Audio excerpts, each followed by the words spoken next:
Giangko ni Mayor Junkie Uwano sa Mandawi City nga dili nila kaya dawaton ang tanang mga gustong mo eskwela sa Mandawi City College. Si Nico Sereno sa report.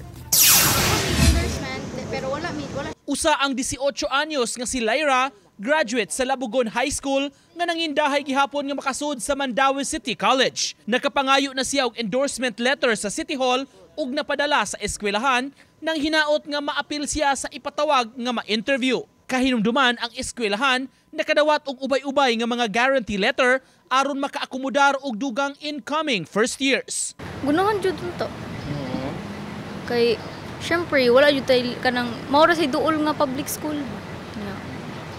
Wala mong ko'y makakita lain. Matud sa college administrator, gikan sa 500 ka slots nga ilang dawaton alang sa siyam ka mga kurso, gipun-an nila kini og mga 150 aron makaakomodar og dugang estudyante sa first year. For now, among secured yun is 700.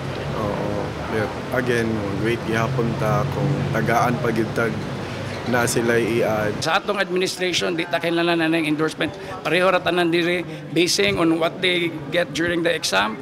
Kung taas ilang grado, mo to sila unahon basing on ranking and basing on interview. Basing on ranking, again, I have to be honest, di gina na to ma-accommodate tanan. Sa iyang pagbisita sa eskwelahan, gisusi ni Mayor Junkie Uwano ang mga classrooms ug ubang pasilidad. Kundi aminado ang mga opisyales, kuwang pa og mga rooms aron maka-cater og daghang estudyante. Gani gilakbitan niya pagtan-aw ang karaan nga public market building sa Mandawi, likod lang sa MCC, kung posible bang tukuran og temporary classrooms. Apan susihon pa ang structural integrity niini. Usa sa giawhag sab ang construction sa canopy o istruktura sa hawanan sa eskwelahan aron magamit sa mga estudyante. Canopy lang para maka-accommodate tag more students. Pero mo lagi na open ang walay mga bungbong.